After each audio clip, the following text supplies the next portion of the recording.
Ешкім қарсы болмаса онда ерлі зайыптыларды құттықтаймын. Мә, таң салқын үйленіп алғанбыз күшті болды ғой, иә. Еще үйленгеннен кейін сразу үй сатып алдық. Мә, басың істейді негізі, жан. Иә, бірге тұратын болдық енді. Үйді де қаланың қақ ортасынан алып алдық. Енді бір дұрыстап тұрып семья құсап шай ішіп алу керек үйге кіріп. Сол шай ішіп алайықшы, жайлап асықпай. Мә, жан, еще сен менің вкусымдағы үйді алғансың ғой.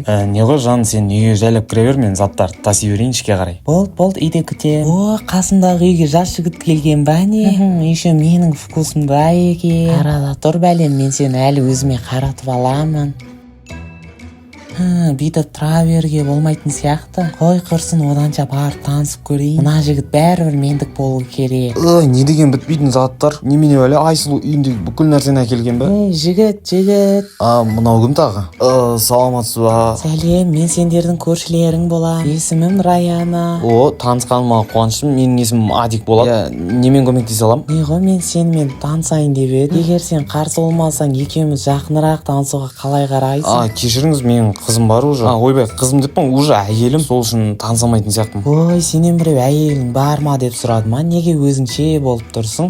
Жоқ, құрсын, мен таныспаймын, мен әйелім көзіне шөп салмаймын, кешіріңіз. Жүрсе үйге барып телевизор қарап кино көрейік, әйелің білмей де қалады ғой. Адик, не болып қалды, Адик? Мына қыз кім, Адик? Мынау ма сенің қызың? Өзің красавчиксың ғой, мына қызға қалай қарап жүрсің? Көтоқ, сен кімсің үйтіп айтатын? Мен бұл красавчиктің әйелімін, есешті. Кетпесең полиция шақырам. Неге үндемей тұрсың, Адик, сөйлесейік. Лучше бұл қыздың жынына тимей қойыңыз, кете салыңыз, таныспаймын дедім ғой сіз. Көрдің ба, өзі де таныспаймын деп тұр. Ой, өтірік махаббат бола қалмаңдар. Ол просто сенің көзіңше ғой таныспаймын деп тұрған. Жарайды, мақұл, көрсеміз онда, Адик, пока. Жан, бағанағы үшін ренжімеші, шын мен танымаймын ана қыз. Өзімен өзі келді да, танысайық дедім. Әйелім бар деп айттым, айтпесім мен оған. Мақұл, жаным, сенем қосаған. Қазір сондай адамдар көбейіп кеткен ғой. Әйелі бар болса да танысып жүре береді. Так что екінші рет онымен сөйлесуші болмай, ама. Әйелім бар деп қояды ғой өзінше. Қалай болса да өзіме қаратып аламын. Именно жұмысқа баратын кезде мына машинам бұзылып қалған қарашты. Енді қалай барам жұмысқа? Привет, Адик, не болып қалды? Машинаң бұзылып қалды ма не? Жүрсең, мен сені апарып тастайын, как раз менде екі сиденья бірге айдап барамыз. Сен де бір сөзге түсінбейтін адам екенсің. Мен әйелім бар, таныспаймын деп айттым ғой. Қайттан келіп тұрсың ба?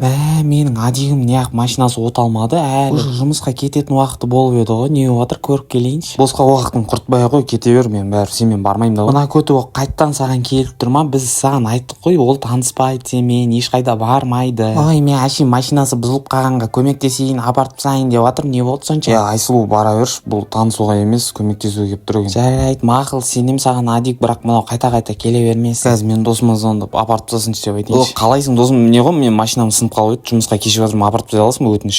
Қалайсың, ташақ, сен де звондайтын күнің бар екен ғой. Болды, қазір шығам машинамен апарып тастайын. Көрші қыз, сен көмең керек емес, досыма звондап қойдым, уже апарып тастайтын адам табылды. Ой, сен де дымсың, бүйтін тормоз екенсің, кетші бар. Кел досым, отыр машинаға. Ой, сені көрмегелі қай заман болды. Досым, не болды? Үйленем деп біз ұмытып кеттің ғой, көшеге де шықпайсың. Сол уақыт болмай кетті, жұмыс жасап, әйеліме қарап, еще мына көрші қызда бәле болды. Айтпақшы, анау сендердің көрші қыздарынан абайлау, ол сөйтіп келген жігіттің мазасын алып қоятын әдеті бар. Қойшы, бәсе менің қасымнан шықпайды, танысайық деп жоқ десем де қоймайды ғой. Сол үшін либо үйлеріңді өзгертесіңдер, либо ана қызды полицияға ұстап бересіңдер ма, білмеймін. Наконец-то ана жұмыс бітті, енді бір ұйықтау керек сияқты ма, шаршап кеттім ғой. Мен жаным қайда, мен жаным күтіп қалған жоқ па мені?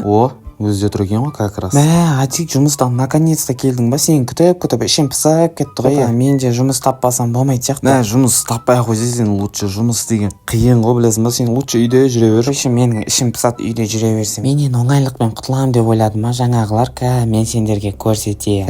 Мен бұлардың үйіне білдіртпей кіріп алайын, ұйықтап қалған болар, иә? Насет неғып ұстамай кетті. Адикті ұйықтап қалған не? Әңгімелесіп отырам ба десем. Ұйықтамаған ба не әлім, білейін. Жан, қойшым. Мен мынамен суретке түсіп алайын, қазір сөйтіп өзінің әйеліне жіберейін. Қорлағанына дейін қорқынышты ғой, денесі качок екен ғой еще, иә. Көршілер көріп қоймаса болды, енді тез үйге кіріп кетейін. Жаңа ғана ұйықтаған сияқты едім, уже таң болып кетті ма, как раз бүгін демалыс жанымен бірге уақыт өткізетін болдым ғой. Сет азанда ғана пайда болған ес, түнде вообще интернет ұстамай тұр еді ғой, иә. Маған как раз сообщение жазып тұрды, адамдар кән көрейінші кім жазған екен. Адик, ешак бас, кеше ғана маған ұйықтаймын деп көрші қызбен бірге болған ба не? ей жаным, тыныштық па, не үшін жылап тұрсың? Кетші бар, маған жан деме, көрші қызға бар жан де. Болды, Адик, біз ажырасамыз, біз өйтіп тұра алмаймыз. Болды, еркектердің бәрі бір. Тағы көрші қыз бірдеңе бүлдірген сияқты ғой, әйтпесе ажырасамыз демейді ғой Айсұлу. Осы жерден көшіп кете салу керек еді, қайдан ғана келдік. Мынаның қызы үйінен шығып кетті ғой, мен саған көрсетейін менімен таныспағанның қалай болатынын. Мен Айсұлуған қалай кешірім сұрасам болады енді? Бүкіл заттарын жинап кетіп қалған, үйдің өзі пустой сияқты болып қалды ма?